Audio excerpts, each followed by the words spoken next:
Have you ever tried logging to your computer and it failed several times? Maybe you're in your office and you've done that up to 20 times and you probably have been locked out of the system.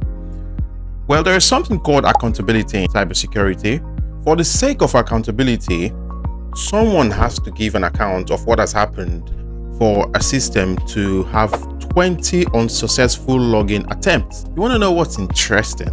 Your SOC analyst has that information. Well, what's going to happen eventually is they're going to investigate that login attempt and find out if you're really the one or if it's someone else. Let's say, for instance, that device was provisioned in somewhere in Zimbabwe, and then the IP address that was trying to log in was coming from a place like Germany. It means definitely someone is trying to break into that system. So how do they know about this? Well, it's of two things. It's either they install a software that helps them do this, or they use the default login for Windows. The default login for Windows comes with some basic limitations and maybe configuration that are default and some minimal settings that comes with it. This is where Sysmon comes into play. With Sysmon, you can capture rich details like the IP address, the event IDs, the timestamps, and even file hashes if files were created. Imagine seeing when and how a suspicious activity happened right there from your same dashboard. Sysmon gives you the ability to oversee these things, gives you a clear visibility and a picture of exactly what's going on in your system, so that with those details, you can then move on to investigating what is really happening. With Sysmon, we're not just tracking events, we're building a clearer picture of what is happening within our network. And just before you think you have to go onto every end devices or endpoint in your system to be able to visualize this, Sysmon operates with agents. All it needs is an agent installed on every endpoint or devices, and those agents do some minimal gossip and send the details of everything that happens in the devices that they're installed and send them to the dashboard of that SOC analyst.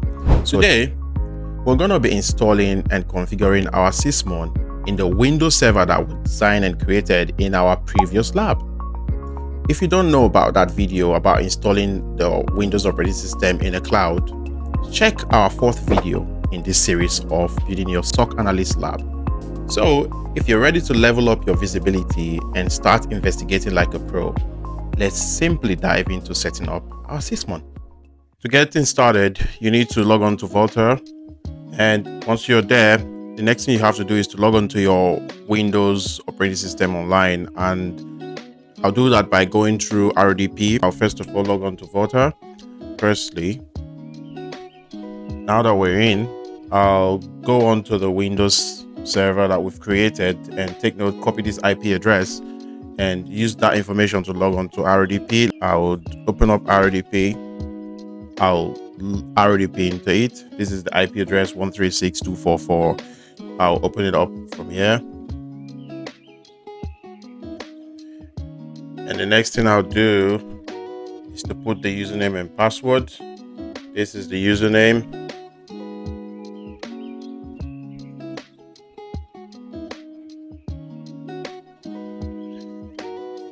Trader. And I'll paste the password one more time. Continue. And we're in our Windows operating system again. So now that we're in here, I'll quickly head on to my browser. In this case, it's the Edge browser because I've not installed any other browser like the Chrome browser. Once I'm in my browser, I'll just go over to Google search Sysmon. And on there, I would see the Microsoft Learn. On this Microsoft Learn one, you just have to select that and it opens up the download page for Sysmon. So over here, you can see you can download from this link, and currently it's version 15.15, and it means that maybe in the future, because right now this is from on the 23rd of July, it's been 15.15, and that could be an increased version. By the time you may be doing this lab, it doesn't really matter, it should work the same. So if we scroll down this page, we can see some other information about how it works, and these are some of the installation configuration files that you could get and some parameters and description on how to use it. And if you scroll even further, You could see some information about events. So when you're using the Sysmon to access some of the events that will be coming from your SIM tool, you would have some ID attached to this event, and with this ID you would be able to understand what exactly that log means. So for an image loaded, it's going to be an ID 7, and for instance a created file will be an ID 11. So that helps you to understand what the log is giving you. So you just take note of that. So we'll go back up and download Sysmon. So right now I think that download should be complete. What we can do is to head on to our download folder and see what we've got there. So I'll just head on to the download folder and extract this right away. So I will extract this into a new folder. Right, so good, it's giving us these 3 binaries and a text document. So what we can do next is to actually get a configuration file that we will use to set up and tune our Sysmon. So one popular one that most people use is the OLAF Sysmon configuration file, and it's on GitHub. So I just go back onto Google and then download the Sysmon OLAF configuration file. So I think configuration, right, and then click on the first link. It has 10 branches and some files, lots of files in there, and this is what we're looking for, the .xml file. So basically what we'll do, we'll select Sysmon configuration file, the last one, which is .xml file.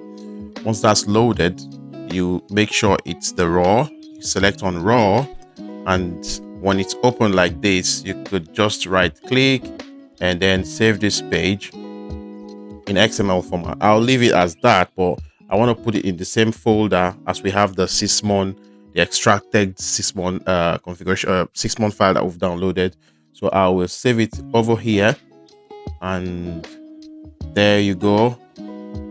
Right, so the next thing, I will come over here to confirm if it's been saved.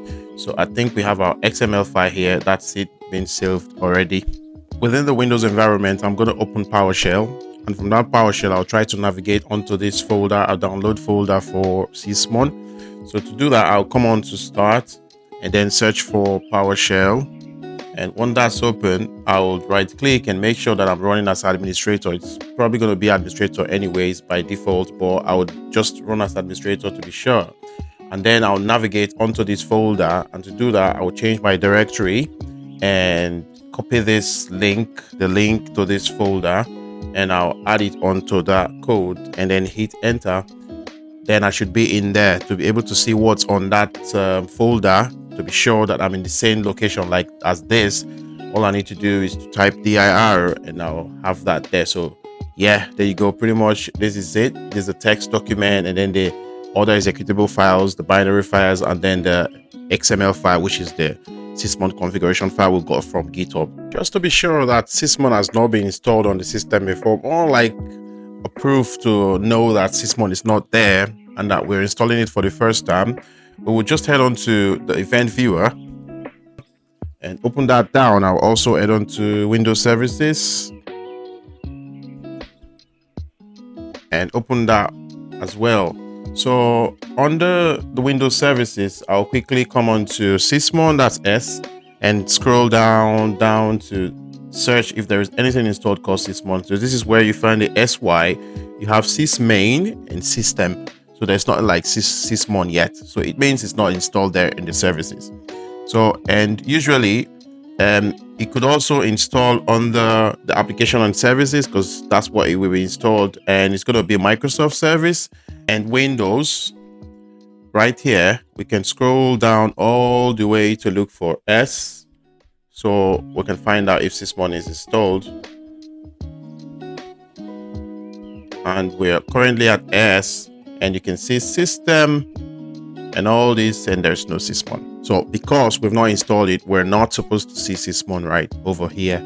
So we're going to be installing it for the first time. And to do that, I'll just close this page and then move over to our scripting page, and I'll type Sysmon and tab to complete, and it has called up the installation file for me. If I hit enter over here, it's gonna give me some flags to be able to use to do the installation. And over here you could see -C is for updating the configuration file, and -I is for installing a service and a driver. And if you just move a little bit up there in the first part, you would see that it has the sysmon.exe-i, that's for -I and a bracket for the config file. You would see that you could use this for an installation as well. So this is what we'll be doing using to install it actually. So with the -I flag, I'm going to continue with my installation. So to be neat, I'll just clear the screen again, and I'll call on Sysmon, and that's it. I will give it a space -I, like we've just found out, and I'll also call on Sysmon again with a tab. I'll click tab for autocomplete. If you hit tab again, it browses through the file in that folder, and then this is where we need it to be. So because we're not installing the .xml file, which is the configuration file anymore, we just have to erase these two and hit enter. So now it presents us with an installation screen. Then we move on with the GUI. Immediately Sysmon started and it's all completed right now. So Sysmon is installed. Obviously it means we should be able to find Sysmon already listed at the moment. So I will go back to search for my services again,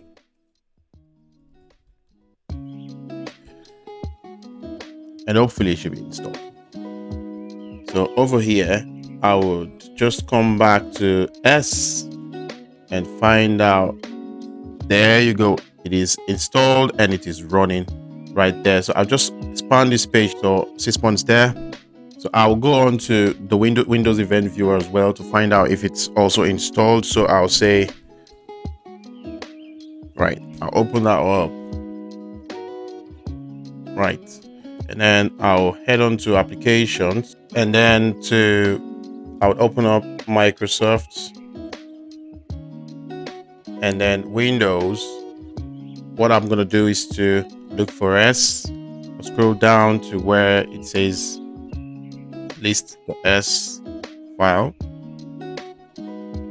There it is. So this is Sysmon installed already. I can open that up and you see Sysmon is already there. It's operational, and these are everything you can find under Sysmon.